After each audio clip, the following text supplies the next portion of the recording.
themselves. With that, I will open it up to questions today. We're going to start with Daniel Baldwin from One America News, who is here religiously covering the White House beat every day. So it's good to see you in a chair instead of standing up today. Daniel, thanks for being here, and why don't you kick us off? Thank you, Caroline. It's an honor and a privilege to represent One America News in the new media seat. First question on that DHS funding bill. Funding runs out in the better part of 8 days or so. Democrats, at least verbally, are very dug in. What does the White House believe their end goal is when it comes to this funding fight, when it comes to immigration policy at large? What is their end goal when they're dug in a position like this at this point in time? Well, the president has two end goals. One is to obviously keep the government funded and open, and that includes the Department of Homeland Security, which does not just touch upon ICE and Border Patrol, but also FEMA, the United States Coast Guard, the United States Secret Service. These are brave public servants who work to protect our homeland. The president wants these individuals to get paid. Secondly, when it comes to any discussions about immigration policy, the president is never going to waver in his commitment to allow immigration enforcement efforts in this country and to support ICE and Border Patrol and the deportation of illegal alien criminals. I know Senator Schumer and Leader Jeffries sent over a very long list of demands, some of which the administration is willing to discuss. Others don't seem like they are grounded in any common sense, and they are non-starters for this administration. But we're not going to negotiate policy from the podium. I'm going to allow the president to do that, and any final decisions that are made will be made ultimately by him. But rest assured, he is never going to allow law enforcement in the jobs that they do, the important jobs that they do, to be undermined. And secondly, Caroline, the Department of Homeland Security put out a tweet a better part of an hour ago alleging that an illegal alien was involved in a major car wreck in Indiana, killing 4 people, and they allege that the suspect in question came in under the CBP-1 app under the Biden administration and received a commercial driver's license from the state of Pennsylvania. What is the White House's reaction to a situation like this? And what is the White House doing to crack down on cases like this where illegal aliens are obtaining commercial driver's licenses? Yes, this is another abhorrent example of the border crisis over the past 4 years, and it again exemplifies why the administration must continue and will always continue to fully back and support ICE and Border Patrol and law enforcement in their removal of illegal alien criminals from our country. For those who don't know, and all of you should report on it, 4 Americans were tragically killed and lost their lives this week yet again from an illegal alien, an individual who was paroled into the country by the Biden administration using the CBP-1 app, which they created like it was a magic pass for Disneyland. That's not how immigration in this country should work. And this illegal alien from Kyrgyzstan was traveling on an Indiana highway, and he failed to brake for a slowed semi-truck in front of him. He swerved into the lane, and he crashed into a van carrying 15 passengers, and 4 people were killed in that crash. This is another tragedy that could have been prevented if not for the wide open borders from the previous administration. That's why we now have a secure border. That's why this administration will continue to deport illegal aliens from our country. Thank you for being here. Garrett. John, thank you for your comments and your prayers for the Guthrie family. I have 2 questions related to the president's interview with NBC yesterday. Sure. At one point in the interview, the president said that he believes states are accumulating the votes for who wins the election. He says if they, meaning the states, can't do it honestly and can't be done properly and timely, then something else has to happen. What did he mean by that? Is he suggesting that the federal government count votes in elections? What the president is suggesting, and I just spoke to him about this, is that Republicans and Democrats in Congress should pass the Save America Act. This piece of legislation is going to ensure that states are abiding by federal election law by removing non-citizens from their voter rolls. In addition, the Save America Act will require voter ID to vote, and it will require proof of citizenship to register to vote. These are very common sense policies and proposals that 89% of our country agree with. So that's what the president is talking about. Again, I just spoke with him about this, and he's calling on both Republicans and Democrats to send the Save America Act, to pass it into law and to send it to his desk as quickly as possible. To be clear, the SAVE Act doesn't say anything about who counts votes, which has always been a state, a local, a county function. Why does he keep talking about somebody else, presumably the federal government, counting votes? Because the SAVE Act directs states to remove non-citizens from their voter rolls. And we know in states across the country, the president is right to point this out. In states like California or in places like New York City, non-citizens are allowed to vote in state and local elections. And the federal government should absolutely do away with that. I don't think a single person in this room, if you really are being honest with yourselves, should agree that non-citizens should vote in American elections, no matter where that election is up and down the ticket. And so this is a piece of federal legislation that will help states ensure the integrity and the sanctity of their elections, and that's what the president wants. Peter. Thanks, Caroline. President Trump posted about Nancy Guthrie that he is directing all federal law enforcement to be at the families and local law enforcement's complete disposal immediately. What should we expect to see from the federal government in coming days in the search to find Nancy Guthrie? It's a very good question, Peter, and it's why I was on the phone with the FBI earlier this morning to ask that. And what they told me is that the FBI, again, is at the disposal of the state and local government. Whatever personnel or assets or resources that the state and local authorities and police need will be granted to them at the direction of the president, the FBI director, and the attorney general. A different law enforcement issue. The FBI just found 1,000 samples inside an illegal biolab in Las Vegas. It is linked to a different biolab that was previously raided. There are ties to China. What does the president think the CCP might be up to here? I haven't spoken to him about this specific investigation from the FBI, but I'm happy to, and I'm sure he's very glad that this is something the FBI discovered, and we'll make sure anyone who is involved in illegal activity will be held accountable. And just one more about this weekend. At the Mar-a-Lago Super Bowl party, after the first two quarters, are the TVs going to be on the halftime show with Bad Bunny or the halftime show with Kid Rock? I think the president would much prefer a Kid Rock performance over Bad Bunny, I must say that. Jennifer. On the nuclear arms pact, we saw the president's post on that. Yes. But can you say, is there a temporary agreement with Russia to stand by the terms of the New START treaty while negotiations are happening? Not to my knowledge. Again, to your point, Jennifer, I just do want to reiterate exactly what the president said. He wrote just moments ago, the United States is the most powerful country in the world. I completely rebuilt its military in my first term, including new and many refurbished nuclear weapons. I also added Space Force and now continue to rebuild our military at levels never seen before. We are even adding battleships, which are 100 times more powerful than the ones that roamed the seas during World War II. The Iowa, Missouri, Alabama, and others. I have stopped nuclear wars from breaking out across the world between Pakistan and India, Iran and Israel, and Russia and Ukraine, rather than extend New START, a badly negotiated deal by the United States, which I will add was renegotiated under former President Barack Obama. Aside from everything else, is being grossly violated. The president wants to have our nuclear experts work on a new, improved, and modernized treaty that can last long into the future, and that's what the United States will continue to discuss with the Russians. Peter. Thank you, Caroline. Sure.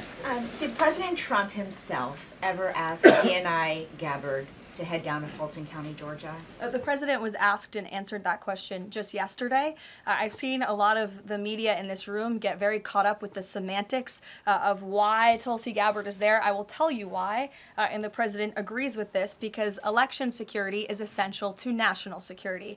And as the director of national intelligence, it is a part of Ms. Gabbard's role to make sure that American elections are free of foreign interference and that American elections are safe and secure. And so the ODNI director is working with the FBI on this effort, and the president wholeheartedly supports both Kash Patel and Tulsi Gabbard in ensuring that American elections are safe, are secure, and are free of foreign intervention. Is there any Michael, indication that Thank there's you, foreign Caroline. With influence? federal law enforcement's involvement in the search for Well, Nancy Guthrie. excuse me one second. It's the media who has said that there's Russian interference in American elections. You guys have been saying that for many, many years. So the people in Fulton Well, County. the people in this room, considering that you all said for many years that Russia interfered in the 2016 election to help Donald Trump, you should all be very happy that we finally have an administration that is looking into that, and we'll be happy to keep you posted. Michael. Thanks, Caroline. With the FBI's involvement in the search for Nancy Guthrie now, has this search expanded nationwide outside of Arizona? And given Pima County's proximity to Mexico, is this now an international search? Well, Michael, that would be a question for state and local authorities as they continue to oversee the investigation at this time. Again, the federal government and the FBI have offered any and all resources, but the state and local authorities are still leading the investigation, so I would direct you to them. I'm certainly not in a position to talk about it. Another question, Caroline. Sure. Friday's talks with Iran, they were originally supposed to take place in Turkey. They've now been moved to Oman. Can you tell us the reason for that move? Look, the president, diplomacy is always his first option when it comes to dealing with countries all around the world, whether it's our allies or our adversaries. And so Special Envoy Witkoff and Jared Kushner will be traveling to Oman for those talks tomorrow, and we will see what comes of those. The president is standing by for an update from them. Sure, in the pink. Thank you, Caroline. Cuban leader Miguel Diaz-Canel said today that Cuba would be willing to engage in dialogue with the United States only without pressure, without preconditions, on equal footing and with respect for sovereignty. But his government is denying what President Trump said, that they are already holding talks. How would you respond to that? I think the fact that the Cuban government is on its last leg and its country is about to collapse, they should be wise in their statements directed towards the President of the United States. But as I just reiterated, the President is always willing to engage in diplomacy, and I believe that's something that is taking place, in fact, with the Cuban government. Yeah, thank you, Caroline. So the Office of Personnel Management released a final rule today that makes it easier to fire government employees who are not doing their job, basically. Does the President believe that there are people in his government still that are not following his agenda? That's a good question. I have not asked him about that. I mean, look, it's a very big government, right? There are thousands of people who work for the federal government here in Washington, D.C. This administration has been very much focused on ensuring that we have an efficient and productive workforce for the American taxpayer.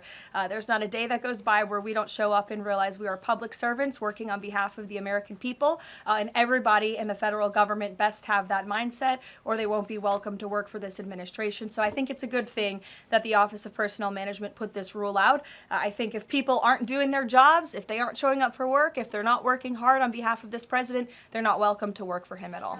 The New York City mayor is dealing with a $12 billion budget deficit. If he texted President Trump, would the president bail him out? I'll leave that answer to the president himself, Ed. Kristen, go ahead. One more follow-up on Deanna Gabbard. You have said that the president supports the fact that she was there, but last night when he was asked about it, he said he didn't know why she was there. He didn't say that he directed her. Can you clarify on that? Did she go by herself and he learned later and supports it? Well, did you look at the full entirety of his response? I was in the room for that NBC interview, Kristen, and he just said exactly what I told you, which is that election security is essential to national security. We need to ensure that our elections are free and are fair and are free of foreign interference. And he spoke about how Ms. Tulsi Gabbard is involved in that effort. So you're taking like the first three words that he said to one question and not looking at his entire response. On what you said about foreign interference, you talked about 2016 and Russian interference, but what we've learned from these Georgia officials is what was seized by the FBI were ballots from 2020 in this Fulton County election center. Do you have any evidence that there was international interference in the 2020 election in this election center? What I do have evidence of, and what the media seems to be undermining, is why Tulsi Gabbard is there in the first place. And I would point you again to federal law that clearly assigns the DNI and the office with the statutory responsibility to lead counter intel matters related to election security. This includes assessing risks to election voting systems, software, voter registration databases, and more, and analyzing foreign interference. And the ODNI is responsible for supporting the White House interagency action to secure our elections through intel analysis and vulnerability assessments. And they should be routinely collaborating with agencies like the DHS, the DOJ, and the FBI. So as for that question, it would be better suited to ask the Director of National Intelligence herself in her office. But what I'm telling you is that it is more than appropriate. In fact, it is Tulsi Gabbard's job to ensure that our elections are safe and secure. And that's exactly what she's been doing on the ground in Georgia. And I don't understand why anyone in this room, considering you're all American citizens, I believe, and like to vote in our nation's elections, should have any problem with that whatsoever. Now, thank you, Caroline. The president said that the administration should take a softer approach on immigration enforcement. He's also suggested for months that some migrant workers should be spared from these raids based on what they're doing. Is the administration going to continue to conduct large worksite raids as it seeks to target violent criminals? And can you clarify, is the federal government going to continue doing these deportation operations in blue cities where authorities say they don't want them? Well, first, again, to the president's answer yesterday, the full context of his answer was that he'd like to see a softer touch, but we are always going to remain tough. That softer touch the president is referring to is that cooperation that is necessary between state and local authorities and federal government authorities to ensure that we can continue deporting illegal aliens from our communities without tons of agents having to go after one illegal alien. If the states and the local governments just turn over their illegal aliens to ICE at jails, as they should be doing, it requires one agent to deport that one illegal alien who can then go on their way to their home country in a peaceful manner. The escalation that we've seen take place in Minnesota is a direct result of the refusal of state and local officials to cooperate with the federal government and with ICE, which has led to these hostile and dangerous environments. And so we don't want that. Again, the president wants direct cooperation, and that's what he was referring to. As for worksite raids, I don't broadcast any future action that may or may not happen from the Department of Homeland Security. But again, the president's focus and the administration's focus is on targeting illegal alien criminals, especially those who have committed heinous crimes in our country, as evidenced by the few illegal aliens that I just shared with you here today. Will ICE and Border Patrol avoid going to other blue cities where the local officials are saying, we won't work with you, we don't want you here? Well, first of all, those local officials should be wanting to work with ICE. Why would any official, whether you're a Democrat or a Republican, want murderers and predators in your city? It makes zero sense. It's an untenable position.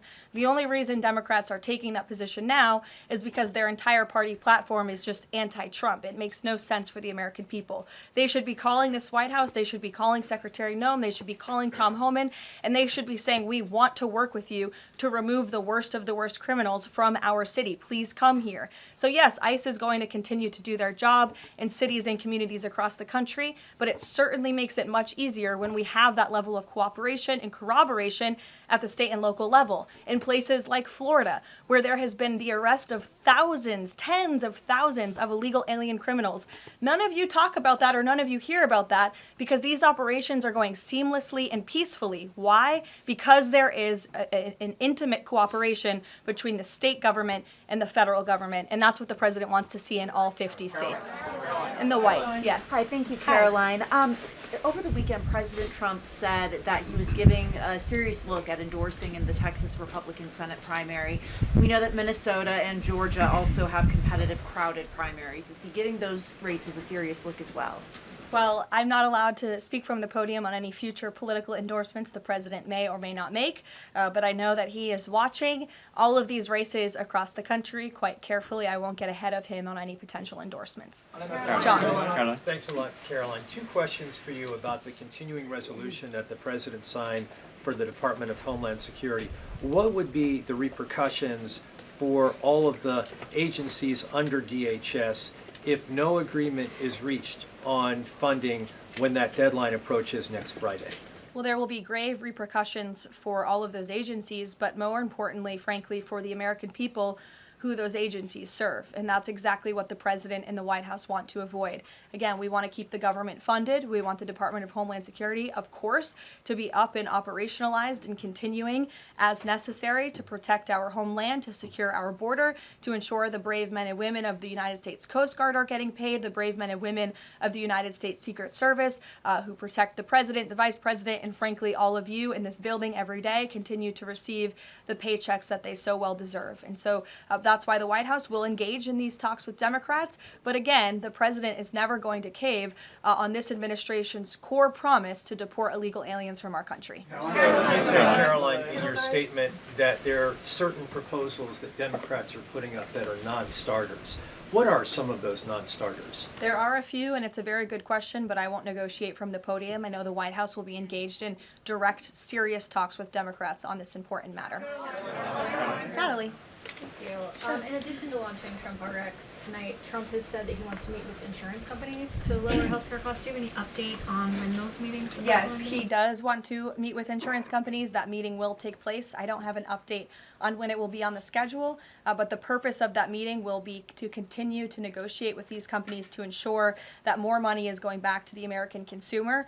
And you're all going to see that on full display tonight at 7 o'clock with the formal launch of Trump RX. I'm telling you, this is going to be a very cool and unique event, so everybody really should tune in. Can you clarify what the president said on the Diego Garcia deal? He said he didn't like it, now again he says he's for it.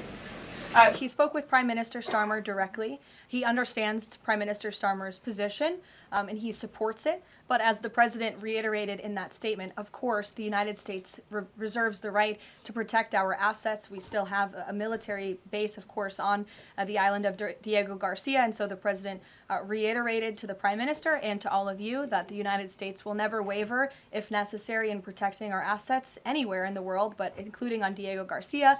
And he supports the Prime Minister's decision. Elizabeth. Just on that one, Caroline, can I ask you? Said that he's now seeking. John, I'll go to you after. Thank you.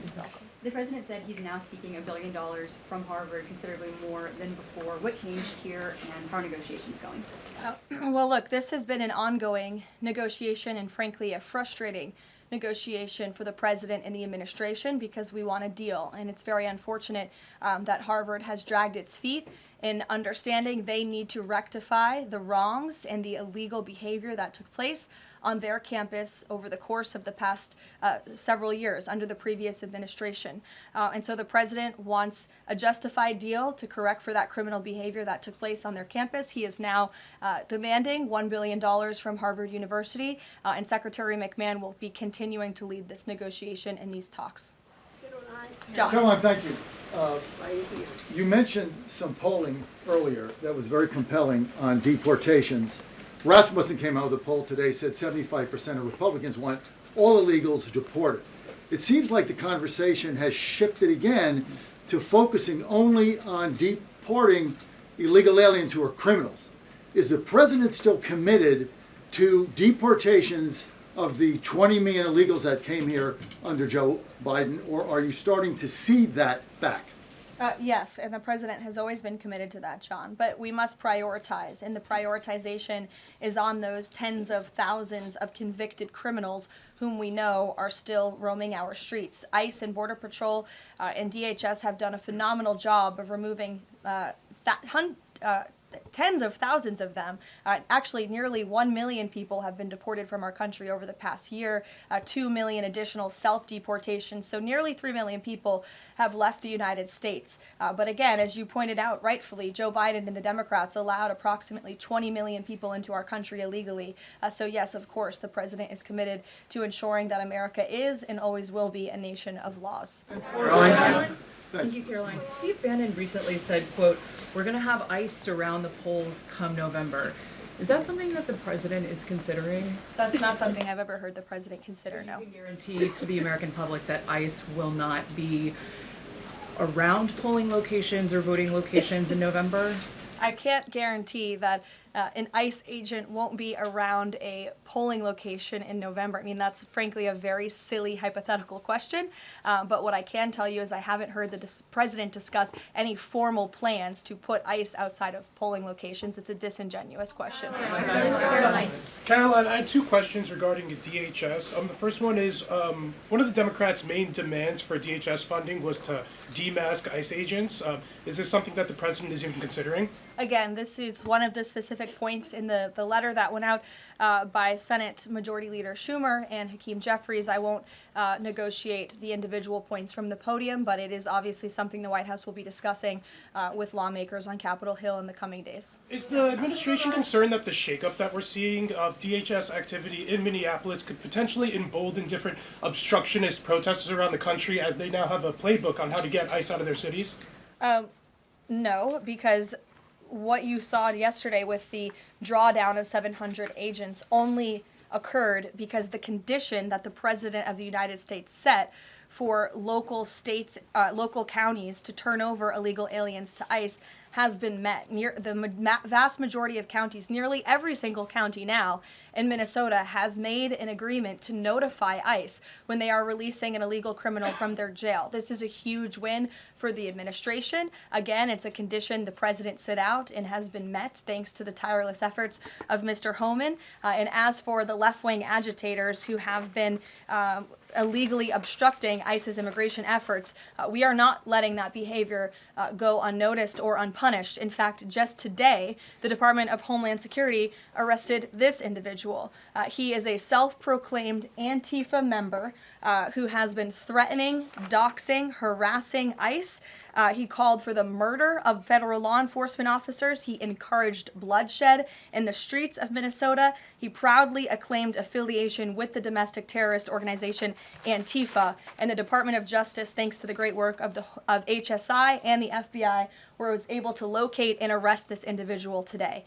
So we are committed to enforcing our immigration laws. We want that level of cooperation from state and local officials. And if people are illegally obstructing our federal law enforcement operations, if they are targeting, doxing, harassing, and vilifying ICE agents, they are going to be held accountable, like this individual here, who again is a self-proclaimed member of Antifa. He is a domestic terrorist, and he will be held accountable in the United States. Caroline, just to follow up on Garrett's earlier question, I mean, you've talked a lot about the SAVE Act. I know you spoke with the president about it before you came out here.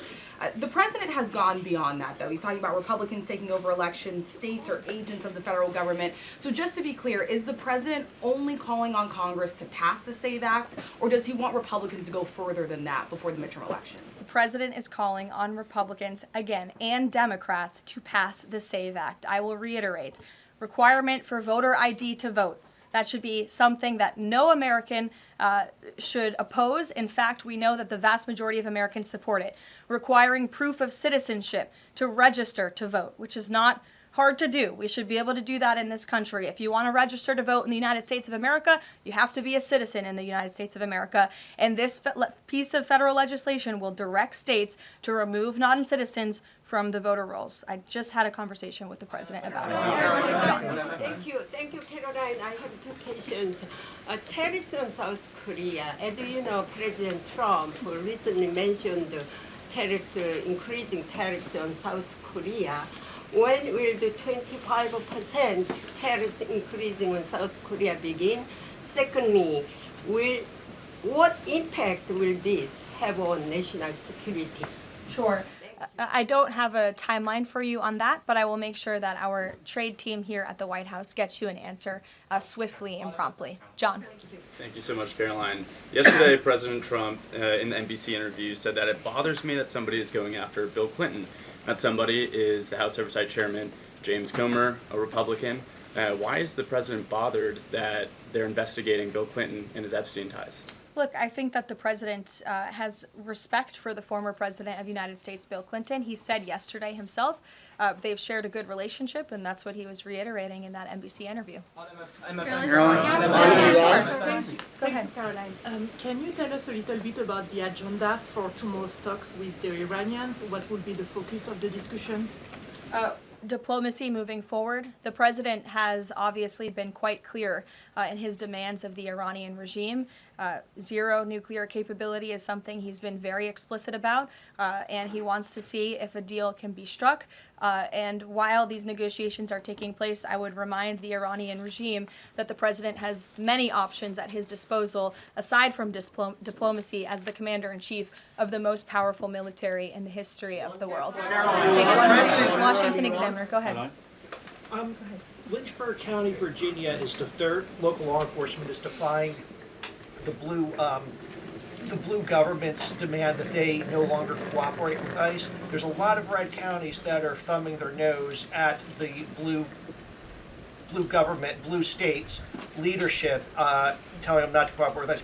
Will this administration support those counties in any way? Support them either through legal help or Absolutely. And if there is a county in this country, whether it's red or blue, that seeks to cooperate with the federal government to remove violent, illegal criminal aliens from their communities, this administration is here to help. You've heard the calls from the president himself on asking Democrats and Republicans across the country to call on the Trump administration to work with them, not against them, in the matter of public safety and securing our homeland. Thank you all very much. You'll hear directly from the president tonight at 7 o'clock, and I hope everybody has a good weekend. Happy Super Bowl weekend. The president has wisely chosen not to make a prediction in Sunday night's game, but as a native girl from New Hampshire, go Patriots. Thank you, guys.